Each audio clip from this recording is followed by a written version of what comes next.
అందరికీ నమస్తే అండి. ఈరోజు రెసిపీ వచ్చేసి ఇడ్లీ దోశ పూరీలోకి సూపర్ టేస్టీగా ఉండే సైడ్ డిష్. చాలా అంటే చాలా బాగుంటుంది. చాలా తక్కువ ఇంగ్రీడియంట్స్తో ఎంతో టేస్టీగా చేసుకుని ఈ రెసిపీ వచ్చేసి ఎక్కువగా రోడ్ సైడ్ బండ్ల మీద అమ్మే వాళ్ళు ఇలాంటి కూరలతో టిఫిన్స్ అనేది సర్వ్ చేస్తారు. చాలా టేస్టీగా ఉంటుంది. ఈ కూర ఎలా చేయాలో ఇప్పుడు చూద్దాం. ముందుగా ఒక 2 టేబుల్ స్పూన్ల పచ్చిశనగపప్పు తీసుకొని గంట పాటు నానబెట్టేసుకోవాలి. ఇది ఇన్ని పక్కన ఉంచేసి ఇప్పుడు కొద్దిగా పచ్చి కొబ్బరి ముక్కలు, అలాగే మీరు తినే కారాన్ని బట్టి ఒక 4-5 పచ్చిమిర్చిని, అలాగే కొద్దిగా అల్లము, వెల్లుల్లి రెమ్మలు ఒక 5-6, 1 ఇంచు దాల్చిన చెక్క, లవంగాలు ఒక 3, ఇవన్నిటిని మిక్సీ జార్లోకి వేసేసుకోవాలి. అలాగే నానబెట్టి పెట్టుకున్న శనగపప్పుని కూడా నీళ్లు లేకుండా శనగపప్పు మాత్రం వేసుకోవాలి.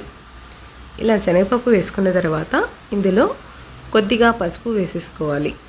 ఇప్పుడు నీళ్ళు ఏమీ వేయకుండా మెత్తగా మిక్సీ పట్టేసుకోవాలి. ఇలా బాగా మెత్తగా మిక్సీ పట్టేసుకున్న తర్వాత వీటిని పక్కన పెట్టేసి ఇప్పుడు స్టవ్ మీద కడాయి పెట్టేసుకోవాలి. కడాయి వేడైన తర్వాత చాలా కొద్దిగా ఆయిల్ వేసుకోవాలి. ఈ కూరకి చాలా తక్కువ ఆయిల్ పడుతుంది. ఆయిల్ వేడైన తర్వాత ఒక 1/2 టీ స్పూన్ జీలకర్ర, 1/2 టీ స్పూన్ సోంపు వేసుకోవాలి.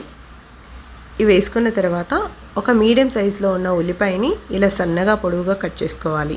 అలాగే ఒక 2 పచ్చిమిర్చిని ఇలా పొడవుగా చేసేసి వేసుకోవాలి. ఉల్లిపాయలు పచ్చిమిర్చి వేగిన తర్వాత ఒక మీడియం సైజులో ఉన్న టమాటాని చిన్న ముక్కలుగా కట్ చేసేసుకొని వేసుకోవాలి. ఇక్కడ వచ్చేసి కొంచెం లైటింగ్ ప్రాబ్లం ఉండి కొంచెం అడ్జస్ట్ చేసుకోండి. ఇలా టమాటా ముక్కలు వేసిన తర్వాత ఇందులోని రుచికి సరిపడా ఉప్పు వేసేసుకొని ఒకసారి కలిపేసి ఒక 2 నిమిషాల పాటు మంటని లో ఫ్లేమ్లో ఉంచి మగ్గనివ్వాలి.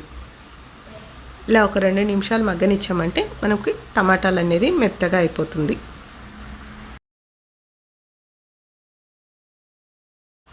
కొద్దిగా కరివేపాకు వేసుకొని మనం గ్రైండ్ చేసి పెట్టుకున్న పచ్చిశనగపప్పు, పచ్చి కొబ్బరిని, ఆ పేస్ట్ని వేసేసుకోవాలి.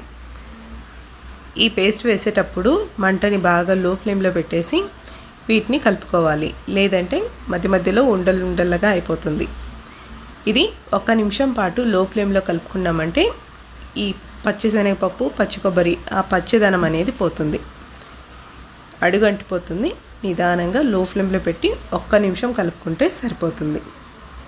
ఇలా 1 నిమిషం పాటు కలుపుకున్న తర్వాత ఒకేసారి నీళ్ళు వేయకుండా కొద్దిగా నీళ్ళు వేసుకుంటూ ఇవంతా బాగా ఉండలేమి లేకుండా బాగా కలిపేసుకోవాలి.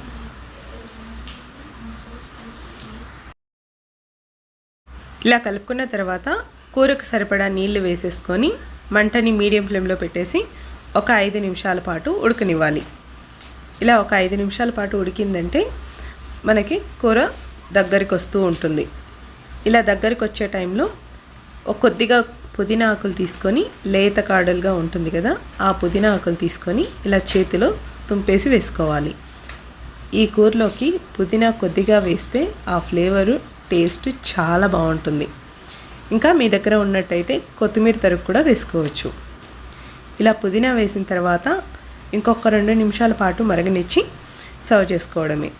ఇక్కడ వచ్చేసి ఇడ్లీ దోశలోకి ఇలా ఉంటే సరిపోతుంది. పూరీలోకి అయితే ఇంకొంచెం చిక్కగా ఉండాలి. అప్పుడు వాటర్ అనేది కొద్దిగా వేసుకొని కొంచెం సేపు మరగనిస్తే చిక్కగా వస్తుంది. చాలా సింపుల్గా ఎంతో టేస్టీగా ఉండే ఈ కూరని తప్పకుండా మీరు ఒకసారి ట్రై చేయండి. వీడియో నచ్చినట్టయితే ఒక చిన్న లైక్ చేయండి. Thank you for watching.